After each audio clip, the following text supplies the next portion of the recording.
Welcome students. Our next heading is Lorentz force. இதை எப்படி சொல்லலாம் அப்படின்னா magnetic Lorentz force அப்படின்னு சொல்லுவோம்.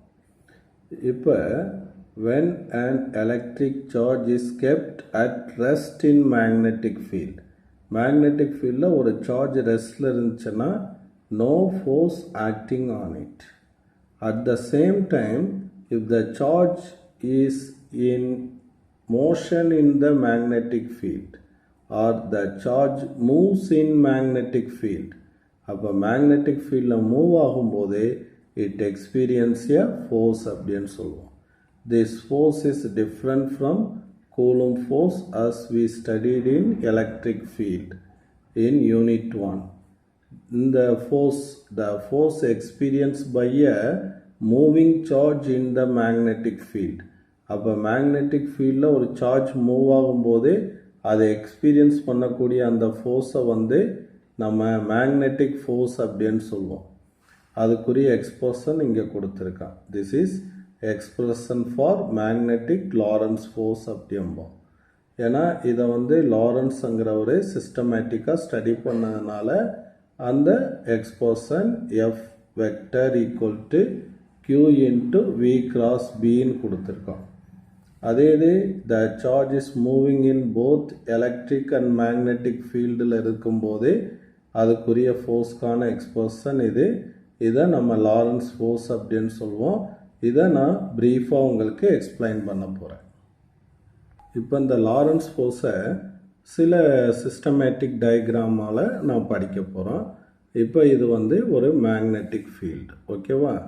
Now a charged particle plus o minus o, if this is at rest, இது அப்படியே ரெஸ்ட்டில் இருக்கு. If it is at rest, then magnetic force is 0. அப்போ the charged particle is at restனா அது மேலே எந்த ஒரு ஃபோர்ஸும் ஆக்ட் ஆகாது. Suppose the charged particle kept in this magnetic field, magnetic ஃபீல்டில் வைக்கக்கூடிய இந்த charged particle suppose it moves with some வெலாசிட்டியில் இது அப்படியே மூமெண்ட் ஆகுது அப்படின்னா இட் எக்ஸ்பீரியன்ஸ் மேக்னெட்டிக் ஃபோர்ஸ் அப்படின்னு சொல்கிறான்.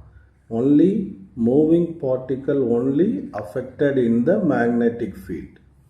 அப்போது ஒரு பார்ட்டிக்கல் சார்ஜ்டு பார்ட்டிக்கல் மூவ் ஆனால் மட்டும்தான் மேக்னெட்டிக் ஃபீல்டில் அது மேலே ஃபோர்ஸ் உண்டாகும் அப்படிங்கிற விஷயத்தை இங்கே சொல்கிறோம்.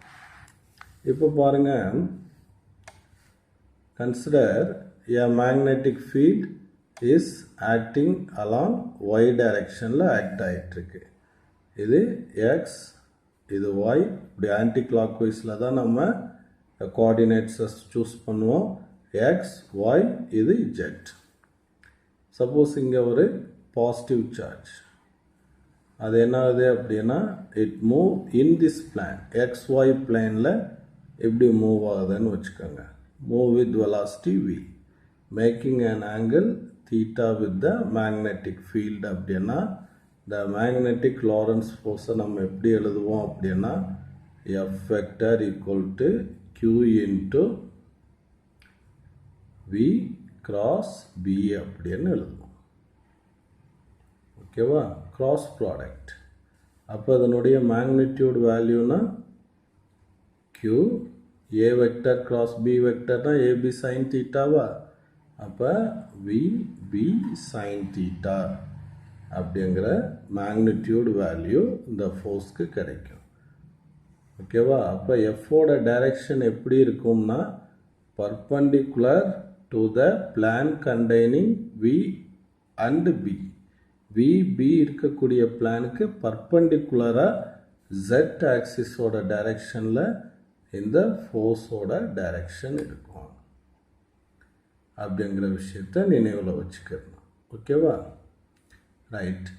இப்போ பாருங்கள், suppose the particle moving along the direction of the magnetic field, magnetic ஃபீல்டோட டைரக்ஷன்லேயே இந்த பார்ட்டிக்கலும் இதே ஒய் டைரக்ஷன்லேயே மூவ் ஆகுதுன்னு வச்சுக்கோங்க. அப்போ விக்கும் பிக்கும் இடையில் உள்ள ஆங்கிள் என்ன ஆயிரும்? 0. அப்போ மேக்னெட்டிக் லாரன்ஸ் ஃபோர்ஸோட வேல்யூ என்ன ஆயிரும்? 0 ஆயிரும்.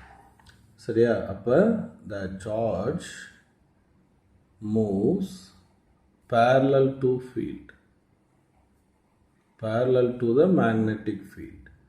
அப்போ தீட்டா வந்து 0. ஓகேவா? அப்போ தீட்டா 0னா sin 0 0. அப்போ ஃபோர்ஸ் வந்து 0. Suppose the charged particle moves anti-parallel. Anti-parallelனா மேக்னெட்டிக் ஃபீல்டுக்கு ஆப்போசிட் அப்படின்னு அர்த்தம். Anti-parallel to மேக்னெட்டிக் ஃபீல்டுனா மேக்னெட்டிக் ஃபீல்டு ஒய் ஆக்சிஸில் வச்சுருக்கோம். த பார்ட்டிக்கல் வந்து ஆப்போசிட்டாக மைனஸ் ஒய் டைரெக்ஷனில் மூவ் ஆகுதுன்னு வச்சுக்கோ. ஓகே, மைனஸ் ஒய் டைரெக்ஷனில் மூவ் ஆகும்போது ஸோ பிக்கும் விக்கும் இடையில் உள்ள ஆங்கிள் எவ்வளோ ஆயிரும்? 180 டிகிரி ஆயிரும். அப்போ தீட்டா இஸ் 180 டிகிரி. ஸோ அப்போயே இந்த ஃபோர்ஸோட வேல்யூ என்ன ஆயிரும்? 0 ஆயிரும். ஏன்னா sin 180 வந்து 0. இப்போ suppose here the charge is opposite sign, negative charge வைக்கிறேன். அப்போ நெகட்டிவ் சார்ஜ் வச்சுன்னா த டைரக்ஷன் ஆஃப் ஃபோர்ஸ் எப்படி இருக்கும்னா ஆப்போசிட் இன் டைரக்ஷன். எஃப் வந்து ப்ளஸ் இருக்கும்போது இந்த டைரெக்ஷனில் இருக்கா, இப்போ மைனஸ் இருக்கும்போது அப்படியே எஃப்போட டைரெக்ஷன் வந்து அப்படியே ஆப்போசிட்டாக மாறிடும். இப்போ வந்து in the presence of electric field, இப்போ நான் எலக்ட்ரிக் ஃபீல்டு வைக்கிறேன். அப்போ எலக்ட்ரிக் ஃபீல்டில் ஒரு சார்ஜ்டு பார்ட்டிக்கல் வைக்கும்போது இட் எக்ஸ்பீரியன்ஸ் சம் ஃபோர்ஸ் அப்படிங்கிறது நம்மளுக்கு நல்லா தெரியும். If consider this is a uniform electric field and I kept a charge Q here, electric field the charge ரெஸ்ட்டில் இருந்தாலும் சரி மோஷனில் இருந்தாலும் சரி அது மேலே ஃபோர்ஸ் ஆக்ட் ஆகும். மேக்னெட்டிக் ஃபீல்டில் மட்டும் மூமெண்ட்டில் இருக்கணும். அப்போ எலக்ட்ரிக் ஃபீல்டில் ஃபோர்ஸ் வந்து Q into E. இப்போ in this place both fields are present அப்படின்னு வச்சுக்கிறோம். எலக்ட்ரிக் ஃபீல்டும் இருக்கு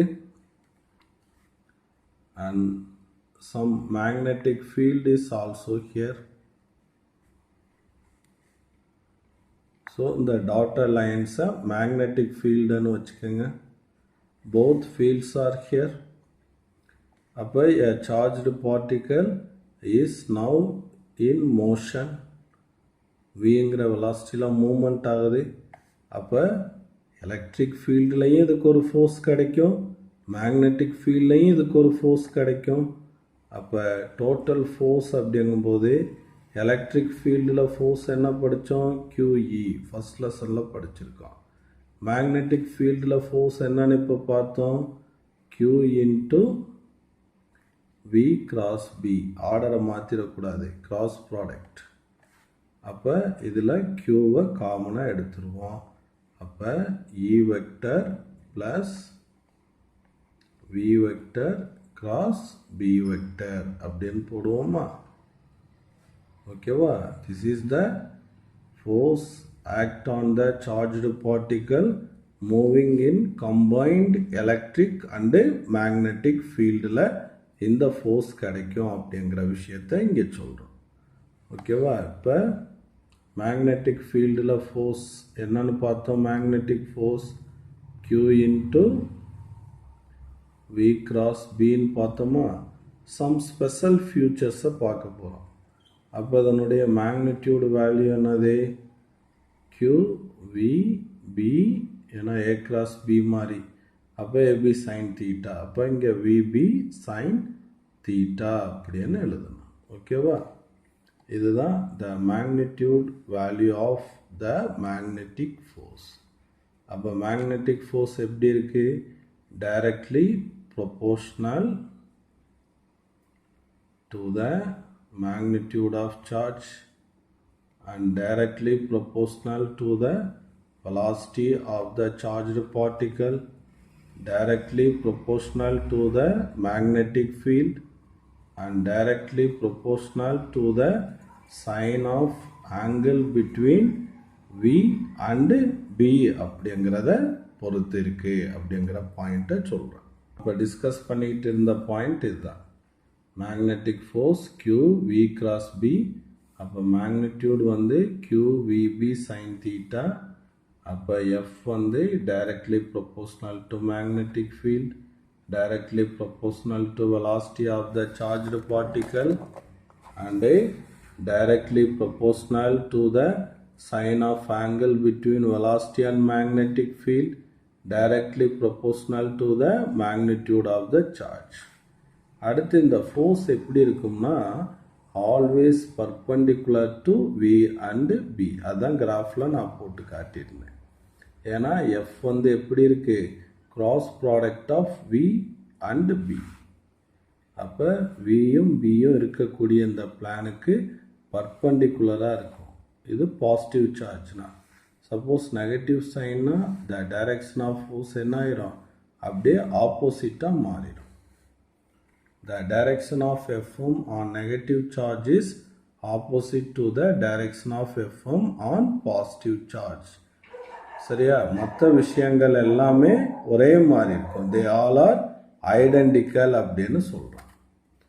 அடுத்து வந்து என்ன சொல்கிறான் அப்படின்னா, velocity of the charge Q is along the magnetic fieldனா நான் இப்போ சொன்னேன் parallel to the field. அப்போ தீட்டா 0, சைன் 0 0, ஃபோர்ஸ் வந்து 0 ஆயிரும். அடுத்து வந்து அந்த டெஃபினிஷன் ஆஃப் டெஸ்லா அப்படிங்கிறத பாரு. அப்போ ஃபோர்ஸ் 0 ஆகுறத சொன்னோம். ஃபோர்ஸ் எப்போ மேக்ஸிமம் ஆகும்? இப்போ மேக்னெட்டிக் ஃபீல்டு இப்படி இருக்கு, இது ஒய் டைரக்ஷன், இது X direction. Suppose the charged particle moving in X direction வச்சுக்கோ. அப்போ B Y direction, velocity X direction. அப்போ ரெண்டுக்கு இடையில் உள்ள ஆங்கிள் எவ்வளவு, 90 டிகிரியா? அப்போ சைன் 91 ஆயிருமா? அப்போ எஃப் ஈக்குவல் டு என்னது, QVB சைன் தீட்டா. அப்போ தீட்டா 90 டிகிரி அப்படின்னு போடும்போது we get the maximum value of force. That is F maximum equal to QVB அப்படின்னு நம்மளுக்கு வரும். When the charged particle is moving perpendicular to the field அப்படின்னு சொல்லலாம். So இதை வச்சுட்டு ஒரு 2 மார்க் அடுத்து பார்க்க போகிறோம். Definition of Tesla. டெஸ்லாங்கிறது எதனோட யூனிட்டு, பியோட யூனிட்டு, மேக்னெட்டிக் இண்டக்ஷனோட யூனிட். அப்போ இதிலிருந்து எப்படி எழுதலாம், B equal to F by QV அப்படின்னு எழுதலாம். இதை தான் இங்கே கொடுத்துருக்கான்.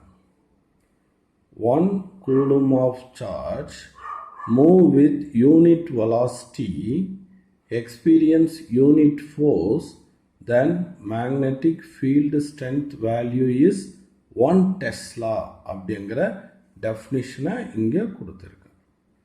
ஸோ அதுக்குரிய யூனிட்டு தான் இங்கே எழுதியிருக்கான். நம்ம ஃபார்முலா வச்சே இங்கே எழுதுவோம். அது என்னடா எழுதியிருக்கான்னு பார்ப்பீங்க. இப்போ பாருங்கள், கரெக்டாக தான் எழுதியிருக்கான்.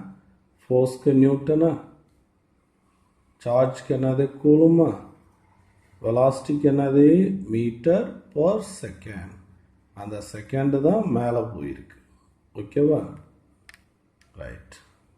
அடுத்து இன்னொரு விதமாக இந்த டேர்ம் எப்படி போயிருக்குன்னா, நியூட்டன் Qக்கு என்ன எழுதலாம்?